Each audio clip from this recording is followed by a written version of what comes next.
La corte estaba repleta. Los flashes de las cámaras cegaban por momentos, los reporteros cuchicheaban nombres y cifras, y el murmullo del público crecía como una marea imposible de contener. Era el juicio más mediático del año. Laura Rivas contra su esposo, el magnate Alejandro Rivas, y su amante, la joven y ambiciosa Camila Duarte. Laura permanecía sentada en silencio con las manos entrelazadas sobre la mesa. Vestía un traje blanco impecable, su expresión tranquila, casi fría. Por dentro, sin embargo, su corazón latía con un peso que solo ella conocía. Frente a ella, Camila, la amante, lucía un vestido rojo ajustado, los labios pintados con el mismo tono y una sonrisa provocadora. Parecía disfrutar cada segundo de la atención. Así que esta es la pobre víctima, susurró Camila en voz baja, inclinándose hacia su abogado. Pensé que lloraría un poco más. Laura escuchó, pero no respondió. A su lado, su abogada le hizo una seña para que no reaccionara. La estrategia era simple, mantener la calma porque el verdadero golpe aún no había llegado. Cuando el juez entró, todos se pusieron de pie. Camila aprovechó para mirar alrededor y saludar a los periodistas con una sonrisa coqueta. Alejandro, en cambio, evitaba hacer contacto visual con su esposa. Estaba nervioso, sudaba, se veía más viejo que nunca. Sabía que algo en Laura había cambiado. Ella ya no parecía herida, parecía lista. Caso número 7289, Rivas contra Rivas, anunció el juez. Demandante, Laura Rivas. Demandados, Alejandro Rivas y Camila Duarte. El silencio se hizo absoluto. La abogada de Laura tomó la palabra. Su señoría, hoy mi clienta no viene aquí movida por venganza, sino por justicia. No solo fue traicionada en lo personal, sino también en lo empresarial. El señor Rivas, junto con la señorita Duarte, desvió fondos de la compañía familiar a cuentas personales y a una sociedad fantasma que ambos crearon en secreto. El juez arqueó una ceja. ¿Tiene pruebas de esas afirmaciones, licenciada? La abogada sonrió. Por supuesto. Sacó una carpeta negra y la colocó sobre la mesa.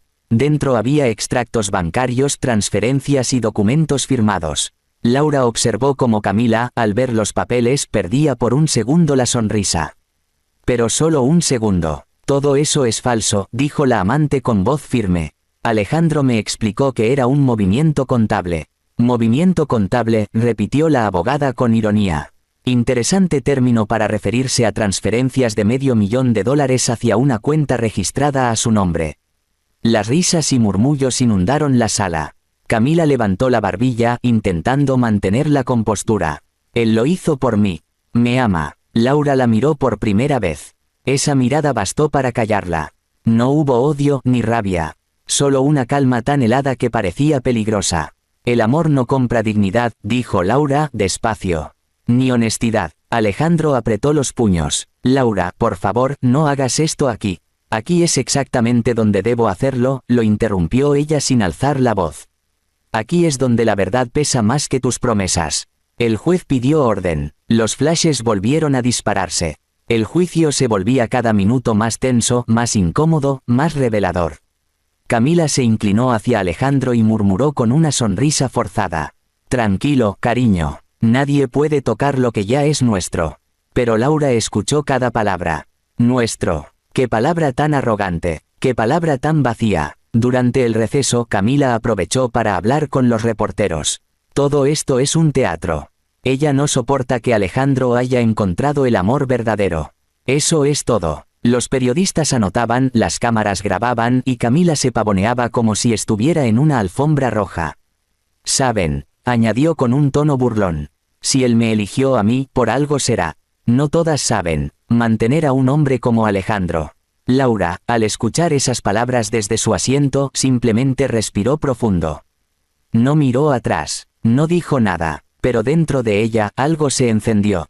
No era furia, era determinación. Porque Camila no sabía que Laura no solo tenía pruebas, sino que tenía algo mucho más poderoso, influencia. Lo había descubierto semanas antes. El juez que presidía el caso, Héctor Valdés, había trabajado años atrás en una de las filiales del Grupo Rivas cuando Laura todavía manejaba las finanzas. Y su hijo, en ese momento, estudiaba con una beca financiada por la Fundación Luz de Esperanza, creada y dirigida por Laura Rivas. El mundo es pequeño, pero el poder cuando se usa con inteligencia puede hacerlo aún más pequeño. Cuando el receso terminó, el juez regresó con un sobre sellado. Señora Rivas, he recibido documentación adicional de su equipo legal. Se revisará con prioridad. Camila soltó una risa corta. Más papeles. Qué aburrido. Laura la ignoró. El juez comenzó a leer los nuevos documentos, su rostro serio, sin levantar la vista. Camila bostezó y se acomodó el cabello. Alejandro, en cambio, palideció al reconocer algunos números en los papeles. Eso no puede ser, murmuró. Esas transferencias. Laura lo observó sin piedad. Sí, Alejandro. Las mismas que usaste para pagar los autos, los viajes, los diamantes, todo a nombre de Camila. Camila lo miró sorprendida. ¿Qué está diciendo? Alejandro la evitó. No, no era así. Pero el daño ya estaba hecho. Laura se levantó despacio con la misma calma con la que había entrado. Su abogada le susurró que aún no era el momento, pero Laura ya había decidido. Caminó hasta el estrado y dijo con voz firme: Señor juez, solo quiero agregar algo. No vine aquí a destruir a nadie. Vine a recuperar lo que construí. Porque mientras otros jugaban con mi nombre, yo preparaba cada paso de mi defensa. El juez la observó con respeto. Camila intentó hablar, pero Laura continuó. Y aunque muchos crean que el dinero compra amor o poder, hay algo que el dinero no puede comprar: el respeto de quien no se vende. Camila soltó una carcajada. ¿De verdad crees que el juez te va a creer? A ti, yo sé exactamente cómo funciona este sistema. Todo se compra, Laura. Todo. Laura inclinó la cabeza. Sí, Camila, en eso tienes razón. Todo se compra, si tienes con qué pagar. La frase resonó en la sala. El juez la observó un momento, luego asintió y pidió continuar con la lectura del sobre sellado. Camila volvió a reír, sin imaginar que esa risa sería la última antes de perderlo todo. Dentro del sobre que el juez tenía en sus manos no solo estaban las pruebas del fraude, también había una firma que pondría de rodillas a la amante que se creía intocable, la firma de la única persona capaz de comprar justicia con un solo trazo de su pluma, Laura Rivas. El juez Valdés pidió silencio mientras tomaba el sobre sellado. La tensión en la sala era tan espesa que nadie se atrevía a moverse. Los flashes de las cámaras se habían detenido, incluso los reporteros parecían contener la respiración. Laura observaba con serenidad, las manos cruzadas sobre la mesa. Camila, en cambio, jugueteaba con su cabello, fingiendo indiferencia, aunque en el fondo, una gota de sudor le recorría el cuello. El juez rompió el sello y comenzó a leer. Su expresión cambió casi de inmediato. Alejandro intentó acercarse, pero su abogado le hizo una seña de que se quedara quieto. El sonido del papel al pasar era lo único que se oía. Estos documentos, dijo finalmente el juez, muestran transferencias no declaradas de la empresa Rivas Group a una cuenta bajo el nombre CD Holdings. ¿Puede la defensa explicar este movimiento? El abogado de Alejandro se levantó de golpe. Su señoría, eso fue una inversión temporal. No tiene nada que ver con la señora Duarte ni con la señora Rivas. Laura permaneció inmóvil, pero una leve sonrisa asomó en sus labios. La abogada de la demandante intervino con voz firme. Permítame corregirlo, su señoría. CD Holdings son las iniciales de Camila Duarte, la amante del señor Rivas.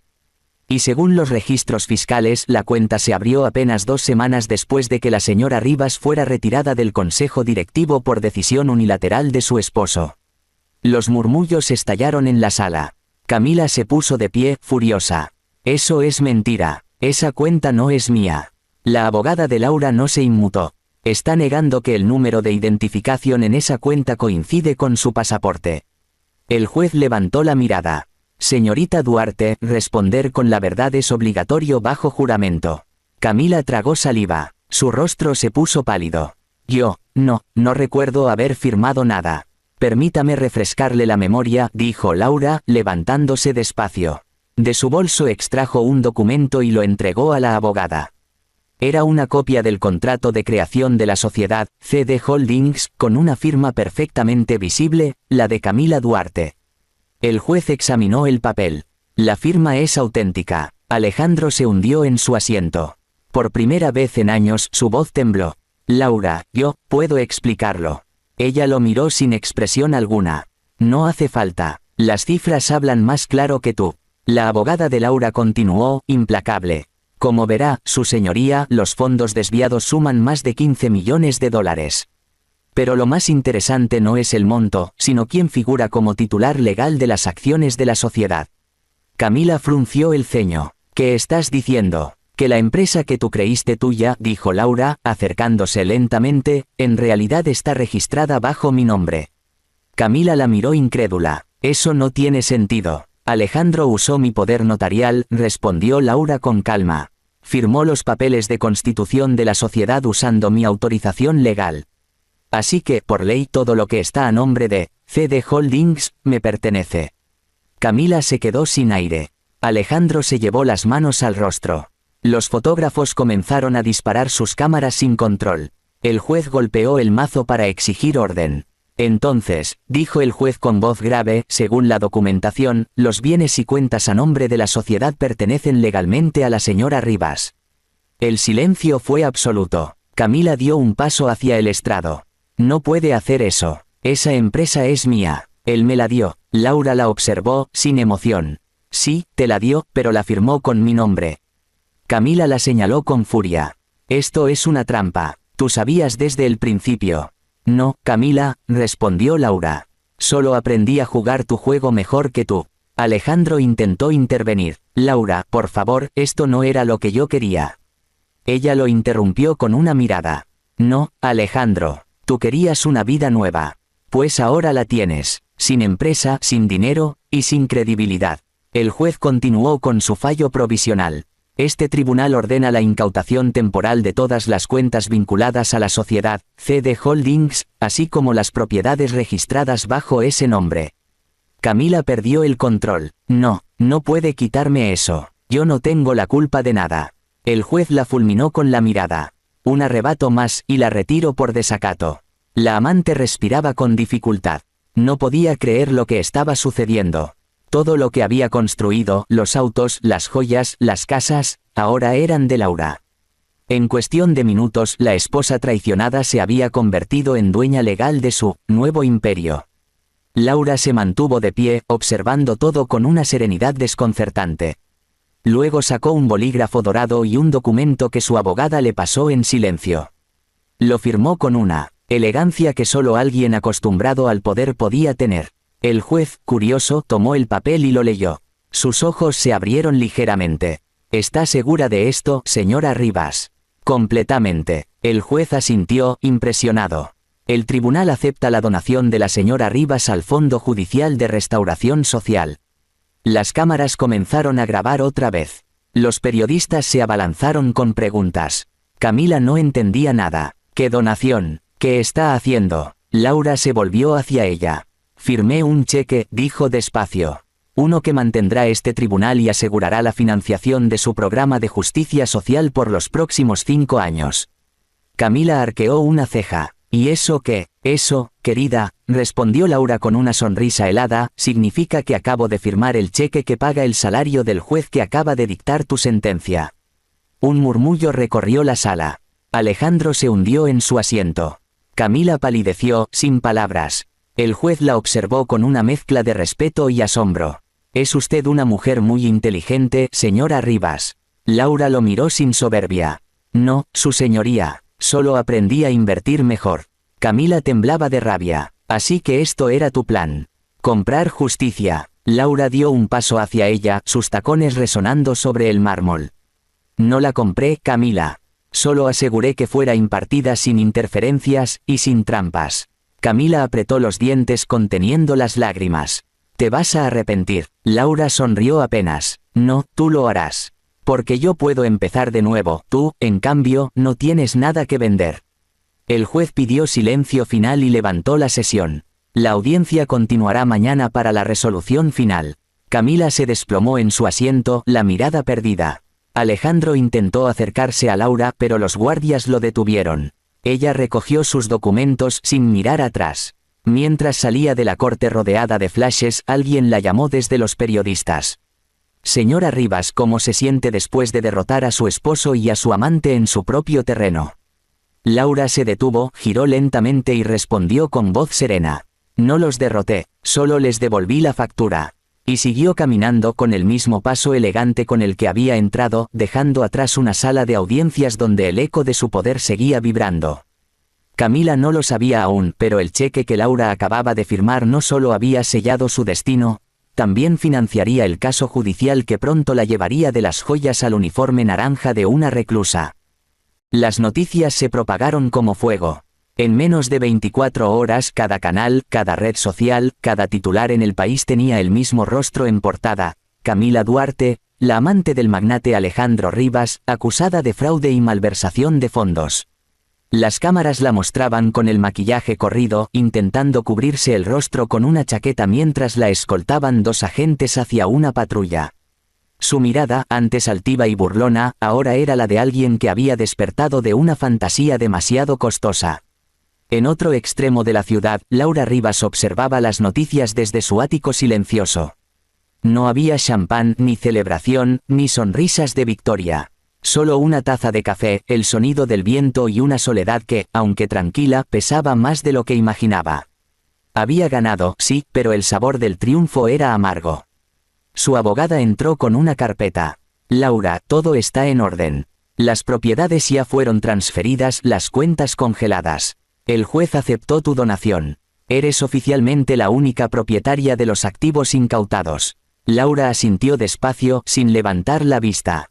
Y Alejandro, pasará la noche detenido. Mañana se define su situación. Un silencio breve. Luego, Laura se levantó y caminó hacia la ventana. Desde allí podía ver la ciudad, sus luces reflejándose en los cristales. Esa misma ciudad que la había visto construir un imperio junto al hombre que después la traicionó. Nunca quise esto, dijo en voz baja. Solo quería que supieran la verdad. La abogada la miró con respeto. A veces la verdad necesita un precio alto para ser escuchada. Laura suspiró, y yo lo pagué con el alma. Al otro lado de la ciudad, Camila estaba encerrada en una habitación gris dentro de la comisaría central. La pintura descascarada, el frío del suelo y la ausencia de cámaras eran su nueva realidad. Frente a ella, un oficial revisaba los papeles. Señorita Duarte, el juez ha emitido una orden de embargo total. También se solicitaron tus registros de viaje y tus propiedades en el extranjero. Camila apretó los puños. No pueden hacerme esto. Yo no soy la culpable. Él me obligó. El oficial levantó una ceja. El señor Rivas. Sí, él manipuló todo. Usó mi nombre, mis cuentas, yo solo seguía instrucciones. El hombre anotó algo sin mirarla. Curioso, porque tenemos documentos que prueban que las transferencias las autorizaste tú misma. Camila se desplomó sobre la silla. Las lágrimas comenzaron a caer. Ya no quedaba rastro de la mujer segura que se burlaba en la corte. Mientras tanto, Alejandro estaba en otra celda, sentado contra la pared, con la mirada perdida. Había tenido todo, riqueza, poder, admiración. Pero había perdido lo único que no se compra, el respeto. Laura se lo había quitado todo sin gritar, sin amenazar, sin levantar la voz. Simplemente había esperado el momento justo. Al amanecer, Laura recibió una llamada del juez Valdés. Señora Rivas, solo quería informarle personalmente que la audiencia final se ha cerrado. La señorita Duarte ha aceptado un acuerdo judicial. Laura se mantuvo en silencio unos segundos. ¿Qué tipo de acuerdo? Cooperará con las autoridades para revelar las cuentas ocultas de su esposo. Laura asintió, una mezcla de alivio y tristeza en su expresión. Entonces, todo terminó. El juez dudó un momento antes de responder. Señora Rivas, con todo respeto, lo que hizo ayer no fue solo justicia. Fue una lección. No era mi intención dar lecciones, su señoría, respondió ella con serenidad. Solo quería cerrar una puerta. Colgó sin decir más y caminó hacia su escritorio. Allí, entre papeles y contratos, había una carpeta nueva, Fundación Mujeres que se levantan. Era el proyecto que había decidido crear con los recursos recuperados. Un refugio y red de apoyo para mujeres traicionadas, estafadas o silenciadas. Esa tarde, mientras firmaba los documentos de constitución, los periodistas acamparon frente al edificio. Querían declaraciones, querían lágrimas, querían espectáculo. Pero Laura no salió, solo envió una carta a los medios. En ella escribió una sola frase. Mayor que, no hay venganza más elegante que vivir sin miedo. La frase se volvió viral. En cuestión de horas millones de mujeres comenzaron a compartirla con el hashtag mujeres que se levantan. Laura no lo había planeado, pero su historia se convirtió en un símbolo. Días después se realizó una última audiencia, la del cierre del caso. Laura acudió vestida con un sencillo traje beige, sin joyas ni maquillaje. Camila, en cambio, llegó escoltada, con un rostro envejecido y la mirada vacía. Cuando sus ojos se cruzaron, hubo un silencio incómodo en toda la sala. Camila se acercó con paso vacilante. «Laura, no digas nada», respondió ella suavemente. «No necesito tus disculpas». Camila bajó la mirada. «Solo quería que supieras que, lo perdí todo». Laura la miró por unos segundos. «No lo perdiste, Camila. Lo cambiaste, por codicia, por arrogancia, y por pensar que destruir a otra mujer te haría más fuerte». Camila contuvo las lágrimas. «No pensé que serías tan fría». «No soy fría», respondió Laura con calma. «Solo aprendí a no arder por quien me quema». El juez interrumpió el momento y comenzó a leer la sentencia final. Camila Duarte condenada a 4 años de prisión por fraude, y Alejandro Rivas a 5 por malversación y abuso de confianza. Cuando el juez terminó, Laura se levantó y caminó hacia la salida. Camila, esposada, la observó mientras los guardias la llevaban. «¿Por qué hiciste todo esto?», le gritó entre lágrimas. «Por venganza». Laura se detuvo en la puerta. «No, Camila, por justicia». Esa fue la última vez que se vieron. Semanas después, la fundación de Laura abrió sus puertas oficialmente. En la inauguración, los medios esperaban verla hacer un discurso grandilocuente, pero ella solo dijo unas palabras. «He aprendido que el poder no está en destruir, sino en reconstruir. Y que incluso el corazón más herido puede crear algo hermoso si deja de mirar atrás». Los aplausos llenaron la sala. Las cámaras captaron el momento en que Laura colocó una placa en la entrada, dedicado a todas las mujeres que fueron subestimadas.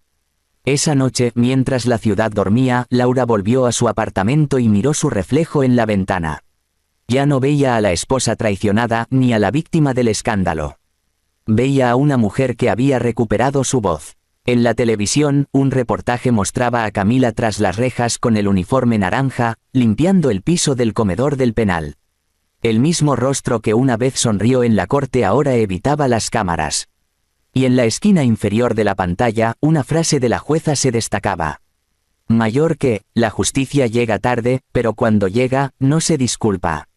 Laura apagó el televisor, caminó hasta su escritorio, tomó una pluma y comenzó a escribir una carta. Era para ella misma. Mayor que, querida Laura, lo lograste. No porque ganaste en la corte, sino porque no te convertiste en ellos. Dobró el papel, lo guardó en una caja y la cerró. Luego miró hacia el cielo. Afuera llovía, pero por primera vez en años la lluvia le pareció limpia, como un reinicio. Mientras Camila contaba los días detrás de los barrotes, Laura firmaba nuevos contratos para ayudar a otras mujeres. Y el mundo finalmente entendió que, a veces, el poder más temido no es el del dinero, sino el de una mujer que ya no tiene nada que perder.